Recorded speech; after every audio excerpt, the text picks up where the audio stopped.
All right, so good people, check this out, man. It's your man H1. You already know what it is. Apex Tour Magazine, live in the building. We got somebody very special for y'all in the building today. I would like to let her introduce herself. What's up, everybody? I see I'm up moving around right now. It's your girl Reemarkable checking in. And we're about to get into some things today. So thank you for having me. Yeah, so off rip, Easy E, your dad, huh? That's my father, yes, That's sir. your father. And legendary. So off rip, I need the people to know that. Because you walking in greatness right there. Off rip walking in greatness. Right. So I mean, I just look at it. That's my dad. So like when people be like, "Why you didn't say that at first?" I'm like, "Well, you didn't tell me who your daddy was." I know, right? And I just found that out. But you know, that's good. That's good that you don't have to lead with that. You see what I'm saying? That and you already walking in it. But the fact that he is your father, that vibe, that whole energy, it's just genetic. You can't ain't no way to get away from that. Yeah. Is that something? Nah, that's true. Yeah, is that something that you have to deal with a lot in the industry? People talking about that. Again, I really don't tell people. So when people find out, they get shocked and they always like, "Why you didn't say nothing?" And I'm like, "Well, I just wanted you to like me for me because I'm me and my dad is him." So, you know, that it comes up a lot, especially when I don't say nothing, because then people be like, "Oh my God." When I introduce myself, you know, I just want to be my own person because I feel like my dad was so big that I can't be him, you know? And then on top of that, he's not here. So it's not like he can vouch for me or take me around and say, "This is my daughter." So it's like, I'd rather people just love me for me. And then they find out that's where I come from. Then it makes sense to them because like you said, genetically it's there. Like, the older I get, the more people tell me I act just like them. Of course, I look like them. Yeah. But then the way that I move, the decisions that I make are not even, like, I don't study my dad. I definitely get stories and things from my family and his close friends, but I was a baby when he passed, so I really didn't know my dad like that.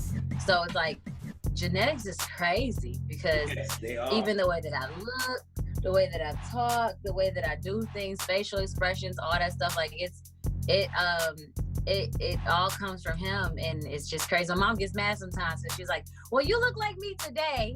Yeah. You know what? And I know that because see, like with my kids, you know, I'm watching them. You know, I'm watching them be me all over. Yeah. And sometimes I'm going to choke the hell out of my little son because shit. You know what I'm saying? But it's definitely that's definitely good to know. But so what made you want to get into doing this music thing, and what are your contributions? You writing, producing, what are you doing other than being cute as hell? Okay, so I started off music wise. I started off singing in the church. My great grandmother on my mom's side, she didn't know that I could sing or anything like that. She just told me one day to get up and sing. I was 4 years old. And she was like, "I want you to sing this song." And I'm like, "Well, Big Mom, I don't know this song." And she was like, "It don't matter. Get up there and sing it." Yeah. And I'm like, so that go. Whatever my great grandma told me, that's what I was doing. I don't care what it was. I had to do it. So it was no back talk, nothing. So I got up and sang, and everybody was like, "Oh my God, she can sing." So then she started making me go to choir rehearsal, and so I was in the choirs. Growing up, I praised dance in the church. Then when I was a little bit older in school, elementary school, I guess, in my 5th grade year, I started doing musical theater, and I carried that on until high school. And I also played in the band. I played the drums. I played the violin. So music was just always around me. My great grandmother's son, so my great uncle, he did a lot of work with Smokey Robinson. So besides my father, like, I don't really consider my father as the musician. Like, he was the hustler. So the music side really came from my mother's side. So as I was getting older and about to graduate from high school, I'm really close friends with Jacquees, and I worked closely with him, just being around him all the time, being in the studio with him. Yeah, shout out to him. He's doing really good right now. So I just he's a year younger than me, but I always like, anytime someone's doing great, it's an inspiration to me. I don't care if you're younger, older, whatever. So he was inspiring me like, I could do this, but I never wanted to be in the limelight. Like, I never did. I always was a tomboy. And I know it sounds funny, but I never was like, oh, I'm the pretty girl or anything like that. Like, I always just like, I'm cool. Like, I'm the homie. So I was cool to be in the background. I was cool to write for people. I didn't think of myself as being on the stage. But my story is so different. People don't know really what I've been through. They think because my father is Eazy-E, they think I probably live in LA and I grew up with I was just money. about to ask was when you was talking about, you know, growing up and everything you're doing, I was about to ask, was that this LA or Atlanta or? I'm from Atlanta. I was born in Decatur. I'm from South 6, yeah. I went to Towers High School. That's where I graduated from. So it's like, I'm from here. So when people hear that, they be like, what? You're not from LA? You're not from Compton? I'm like, nah, I'm from Atlanta. You're from the deck, Glenwood, man. Yeah, exactly. Yeah. That's my spot, man. That's my spot. Yeah. I ain't been to Glenwood in a while, man. But that's why I used to. I know, man. I feel the same way. Like, I be feeling like I be neglecting the East Side just because now I live in Cobb County. I got a son. So like, I had my son actually when I was in high school. So when my son got of age, I'm like, I gotta get him in a good school system. No shade to the Cobb County, but it wasn't the best. Hey, listen. So I mean, it ain't their fault. It ain't their fault. So, you know, you got to do what you got to do. Yeah, it ain't. So you got what's going on right now, man. I see you got a lot of things popping. You got the new joint, Big Racks, with that baby Yummy Pearl and Yummy. Right.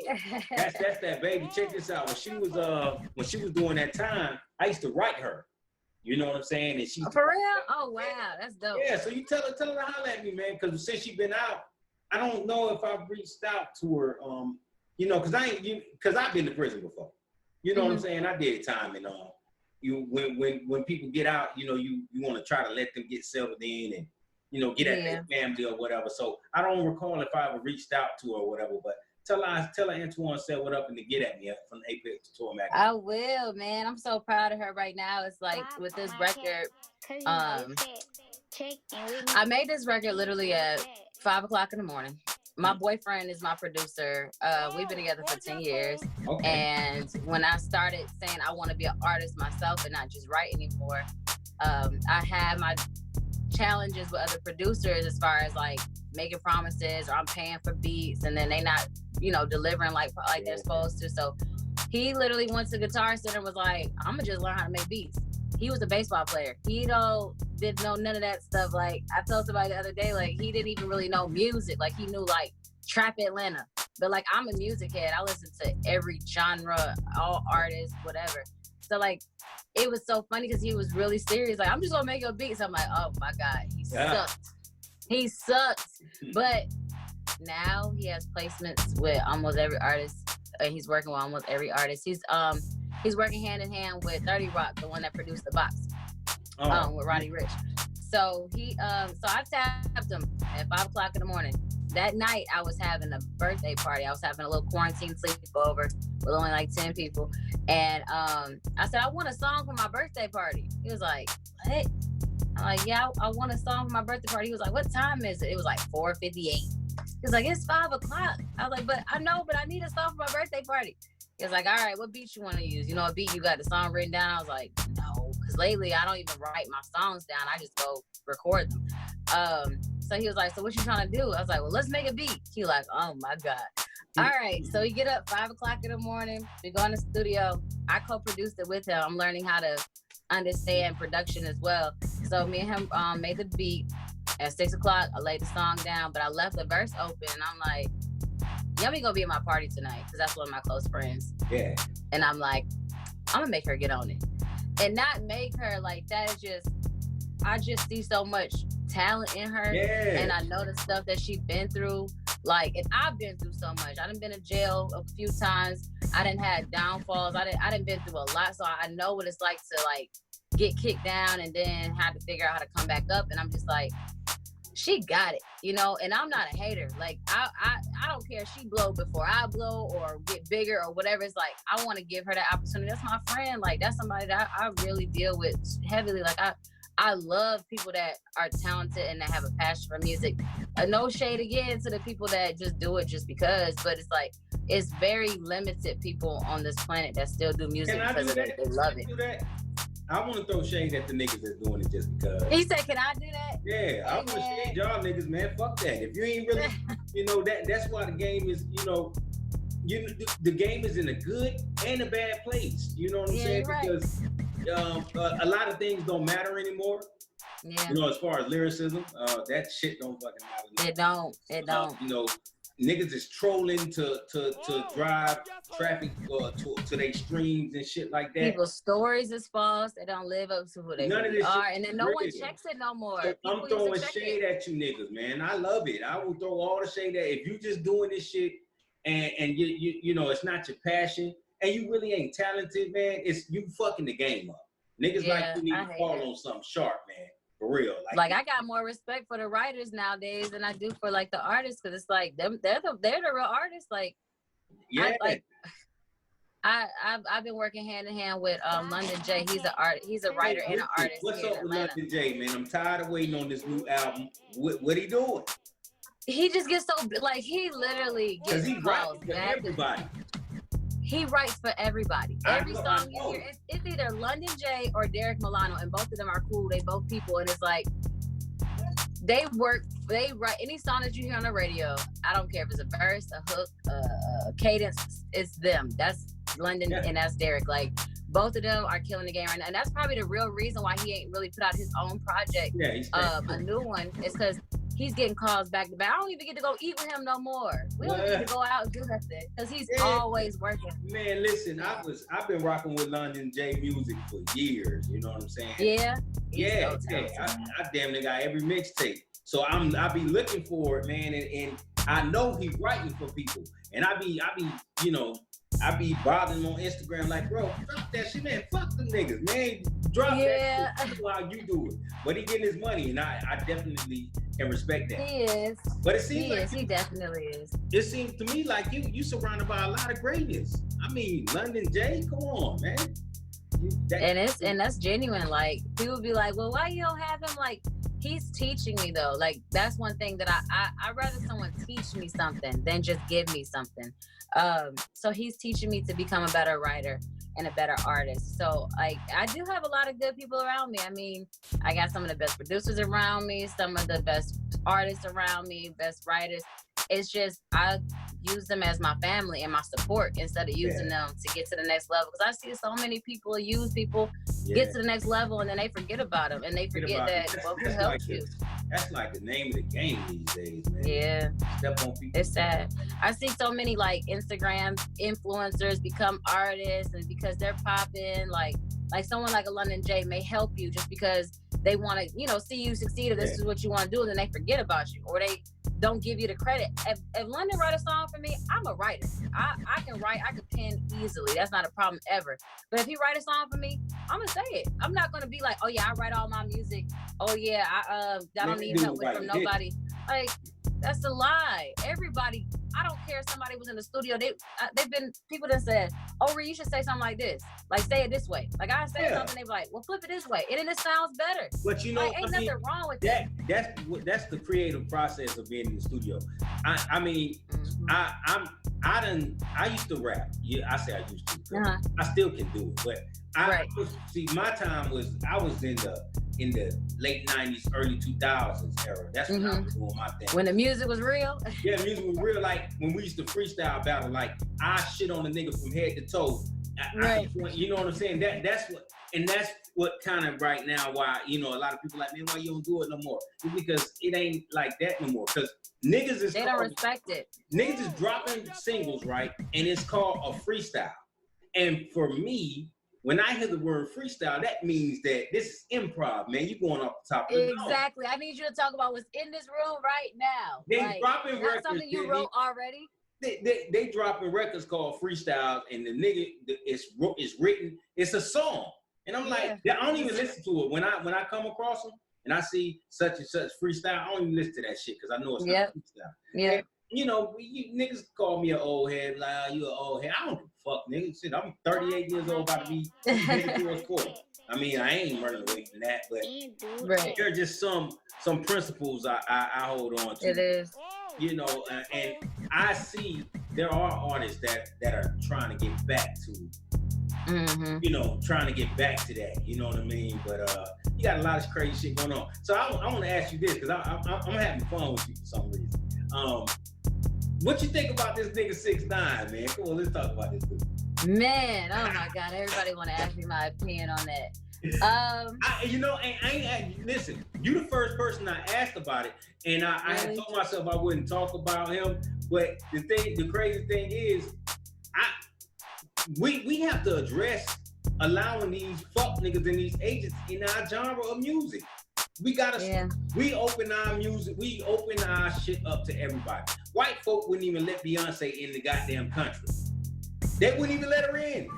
We let everybody in, and then this dude does what he does. He ruined all these families. I don't give a fuck what they was doing to him. You thought you joined them niggas, you know what I'm saying, and you wanted to use that weekend, and you got what you got. But get out. This is the insult.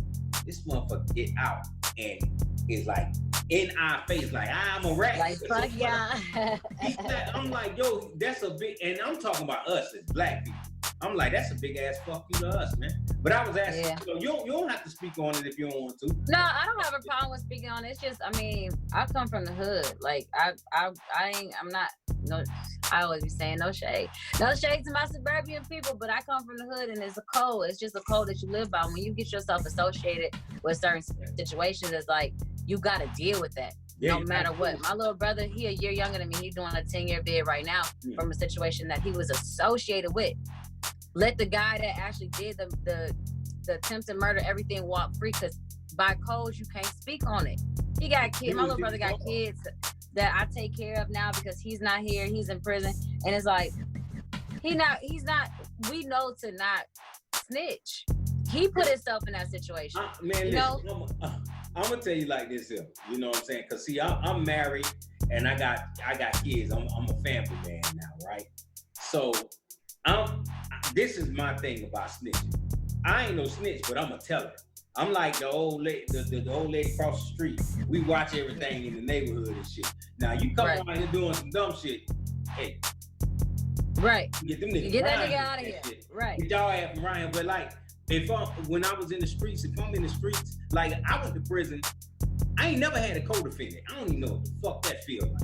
I watched niggas with co-defendants, and I watch how they did them. Like they would put niggas on against niggas come in the cell like, bro, the nigga on my deposition, bro. Yeah, the niggas told me, the nigga, and they be playing them good cop, bad cop shit, and it works every time. So you know that shit he talking about, I don't agree with it. I ain't like him from the jump, and I always felt like, just like Jay Prince said before he even said it, I always felt he was an industry plant. I'm like, when he was doing everything that he was doing, I was like, listen, y'all pay attention to what he's doing. He's taunting he's going around starting trouble. And what's gonna happen? I predicted shit. I said, what's gonna happen? He gonna fuck a lot of shit up, get a lot of niggas fucked up, and he gonna come home. And that's the thing is like, you know, I really feel like he should have just took his time. But it's like, it's hard to say like he should have just got back at them the way that he could, because I'm not an advocate of retaliation. But nigga, that's if you in the streets, that's how you make moves, you know. But what I don't like though, so that's my negative side on how 6ix9ine works as far as that goes. But what I don't like is, like, I just seen a post about organization turning down money from him. Yeah, I get it. He ain't good when it comes down to his rep, his imagery for the kids. But these kids are still gonna listen to him regardless. And these kids need money. If he gonna get some money, let him be useful. If he gonna do some shit like that, let him be useful. I don't agree with that part. Like, everybody like, no, all money ain't good money. Any money going to a kid though, to an organization, take that. The thing is, they can turn down that money because if, you know, me, I'm a person that's always scratching the surface. And I don't know much about the organization, but I can tell you this. Majority of organizations that take money from kids don't get the money to the church. The church stay fucked up. So and that's what I was going to say. So I was like, they probably crooked too. That's why they can turn it down, because it's like, no, we don't want his money. We don't want his money. They're like, we can get some other money. Oh. What do you mean, what about the kids? They never get the money anyway. Right. They won't get none anyway, so we can find somebody else to give us some money, and we just use them pretty much. Yeah, man. Yeah, man. You're right, but now it's like, it's just that's crazy. But I just, when I see stuff like that, maybe I think they should. gotta work. You think they should have took it? I think they should. I think they should have took it to make it seem genuine, because that's all I knew when I saw that. I'm like, they didn't take the money because they don't give a fuck about the kids. Exactly, that's how I feel too. So that's a double standard. Like, what y'all doing, man? So get the money and make them pay some more. Yeah, make them start donating to all organizations. But I mean, right now, we'll move past that little ugly motherfucker. So what you got? You working on an album? Any? A lot of people doing acting. You got any acting things going on? What you working on right now? Well, since my background was acting with music as well, like I definitely have started back tapping into that. I got some connections with different networks, and we're looking to do actually scripting acting. So I'm on a reality show, which is kind of like acting. Not for me, but for the people around. So I try to stay real as possible when it comes down to stuff like that. But it's like, if we gonna act and pretend, then I'd rather just give me a script to read and give me a whole nother name and identity to follow, instead of trying to be somebody that I'm not and portray that I am. So it's like, I'm definitely into the acting. I'm about to do classes. I've never had true classes. I always just had what I was taught in school and just natural ability. So I'm gonna do some acting classes once we're able to get up out of here. And then when it comes down to like any other ventures, like I'm just open. I'm a hustler. So at the end of the day, anything that makes sense and that's good and positive on my end, and I'm gonna get to it. But it's so hard to be like, are you dropping an album or an EP? Because just like I was growing at a young age mentally. Yeah. So I always analyzed like everything around me, anything that I had an interest in, and when music was always my interest, it's like when albums would drop when I was 8 years old. It was an album dropping. It wasn't just a digital display, and it was like, I missed that. I used to love. It was a whole ritual to me. When that shit came out, it came out on Tuesday. It wasn't no Friday. Yeah, it wasn't no Friday. It came out on Tuesday, and it was a trip to the store. And even from tapes to CDs, you got this thing, you bought it. I used to pop the plastic off it. Right, smell the newness of that bit, opening up. You looking at the production credits. Like the Goody Mob album, that had the lyrics in it and everything. You cherish that shit, man. And then the music was so much more quality, because you think about it. Let's use Outkast for an example. Them niggas drop albums every 2 years. They dropped 94, 96, 98. Then they came back in 2001. Because the music was so big. They didn't have to drop a mixtape Friday, then drop an album Friday, then drop a mixtape Monday.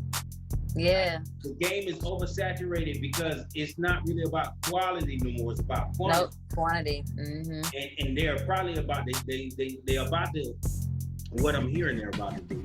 They're about to try to get rid of the downloads. They want to go straight to streaming. And the reason for that is these major corporations see that independent artists are starting to compete. So they can manipulate streaming numbers by getting a bunch of goddamn Filipinos sit in the room with phones streaming shit. They do shit. Yeah. I know, I've seen it.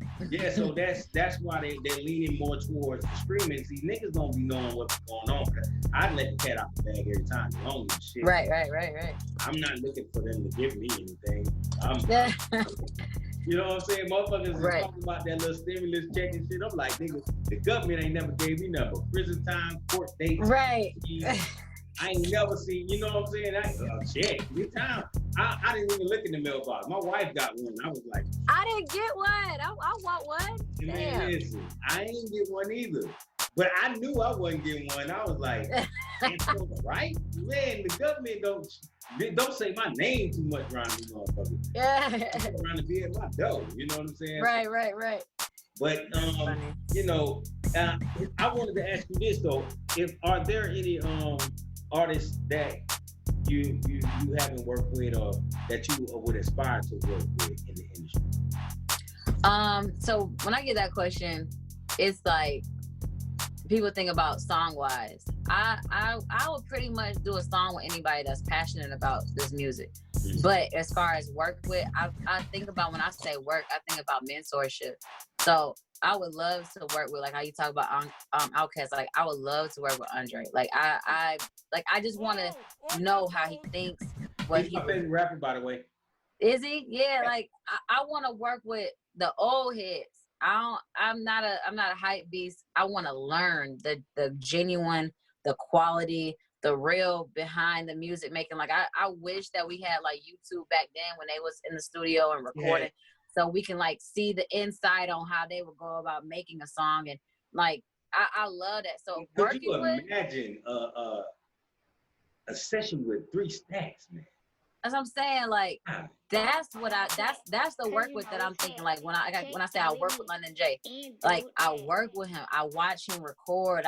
He tells me like how it don't have to do nothing with me. He could be recording a song for Cardi, whoever he's working for.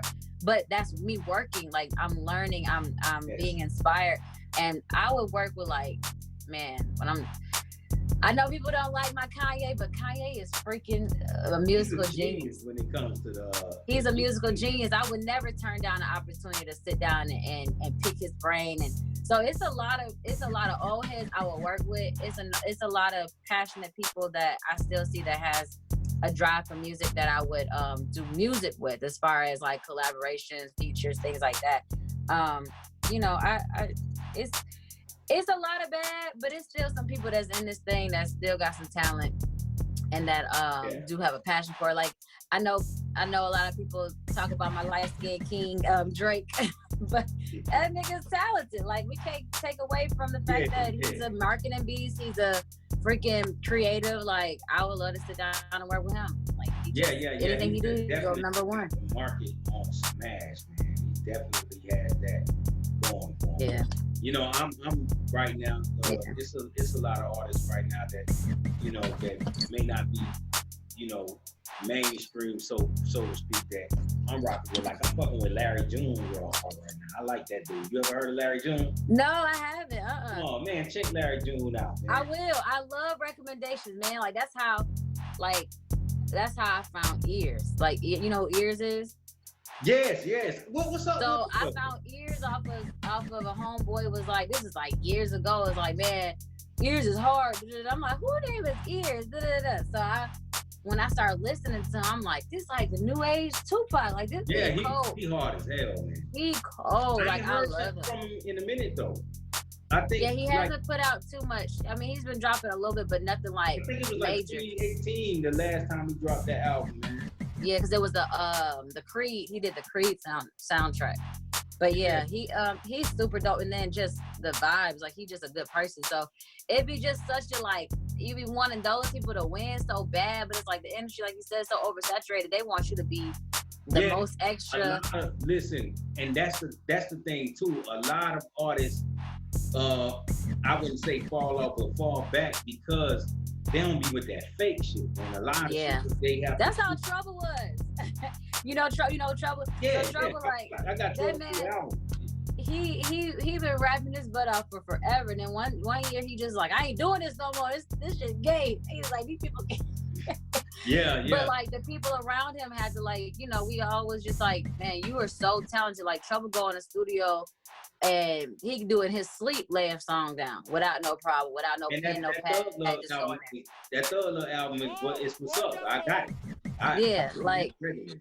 But he just like I feel him on that especially when you're a man in this industry and it's just so much snake politics, gotta be fake, and when you're a real person, like you don't got time for that. Man. You can't do it. I was happy to see him come back, and I was wondering what happened. Me because too. It was like 2018 when he did. I think he dropped the album. I think that was with that what Mike Will made it? With Mike Will, yeah. Yeah, that album was banging, and then I was like, damn, where he went, but I totally understand, man. Niggas don't be with that, and me, if I was to be, I would be with that. Yeah, it's hard, and even with me being a female, like it's hard because I'm like I said, I grew up like a tomboy, so all female rappers right now, they ass out. They asses out. And like Nicki came out with a whole as a character. Yeah, she had her butt out, all that, but it was like she was a businesswoman. Now it's like everybody, all you gotta do is twerk on your Instagram and play a song, your song in the background, and it's going viral. But in this thing, I love ass. I love it. Me too. I do. I love the strip club. I'm from Atlanta. But this is the problem I have with it is because I've always dealt with women, and when I see her and she in the two-piece, I'm like, damn, she bad. Then she start rapping, fucks it up for me every time. Yeah, you be like, all right. You rap? It was just so different because people, like, I have the argument all the time because they were like, well, what about Foxy and what about Kim?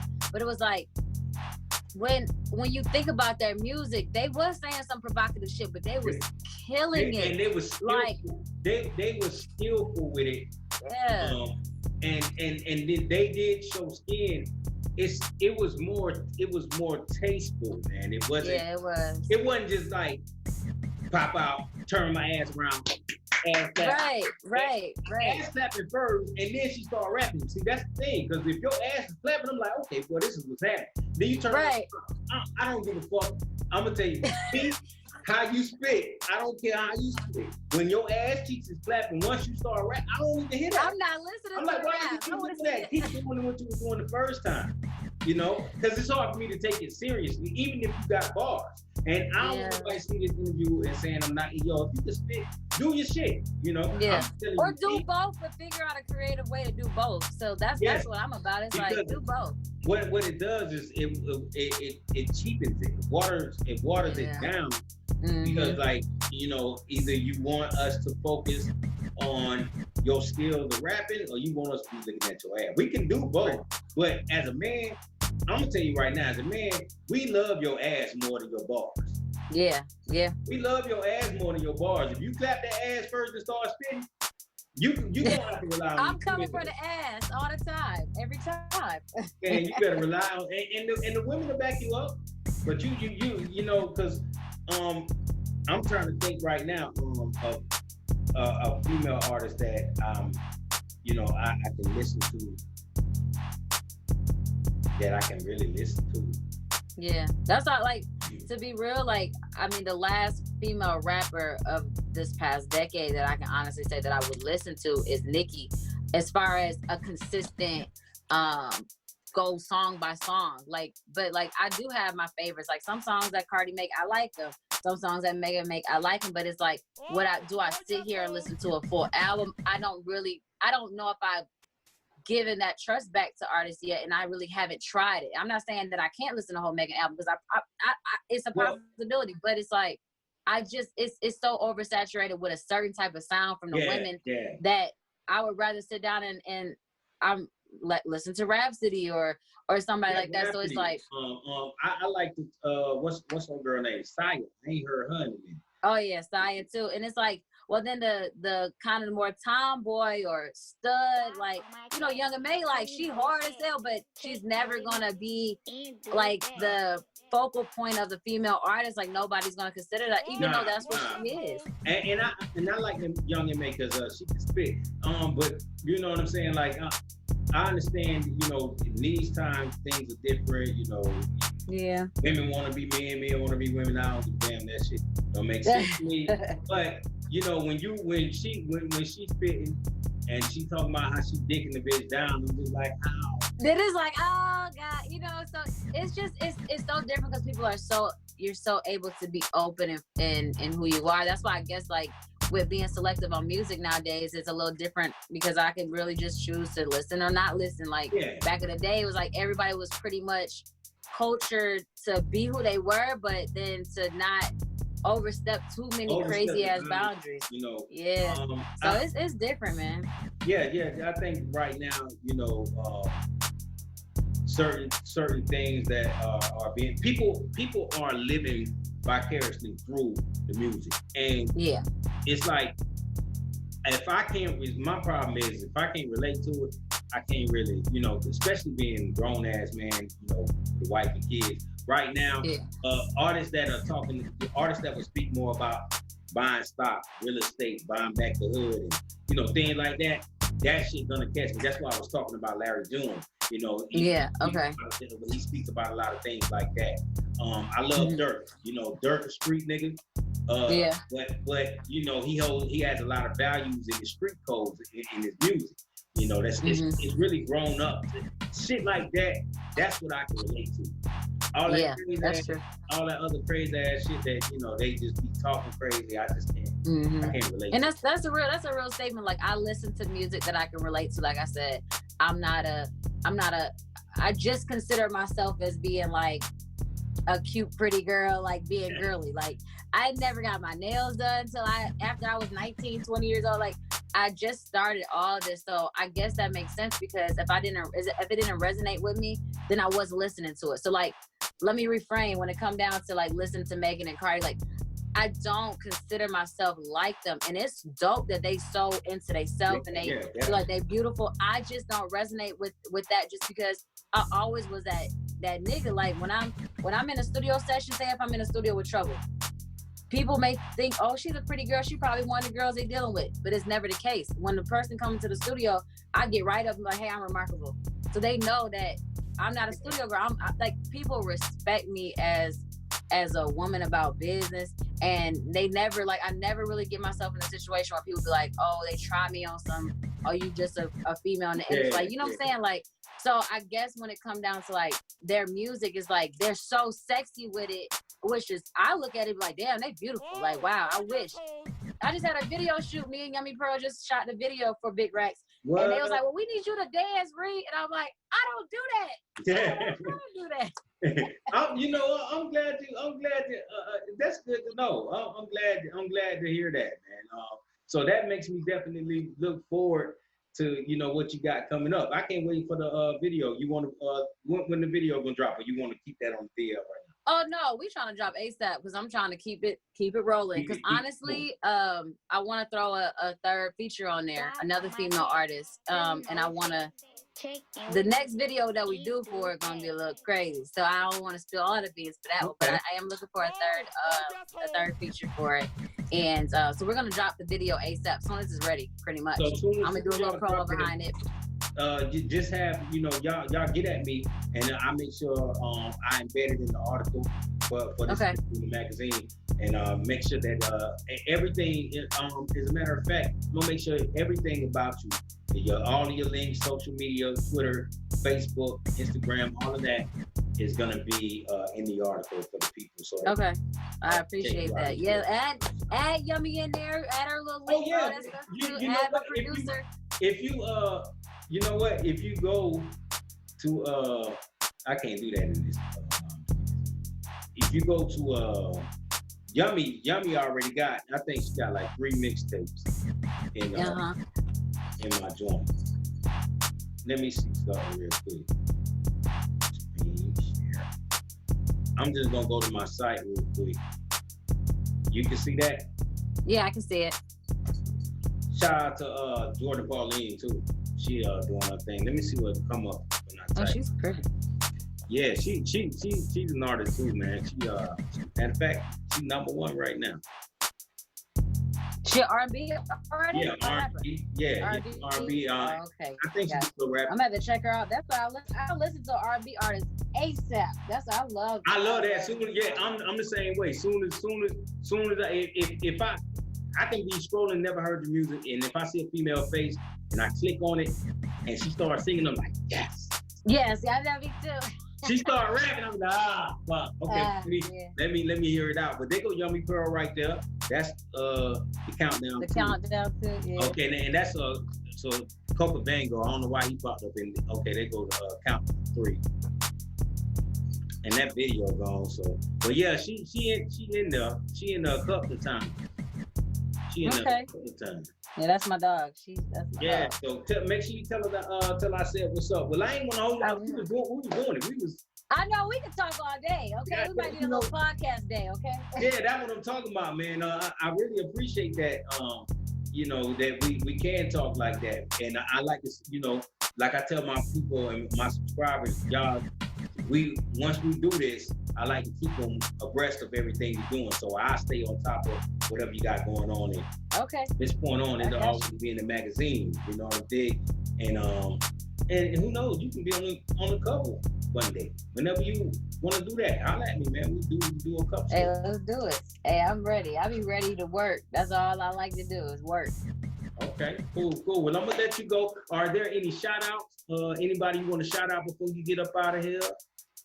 Anything you want to say?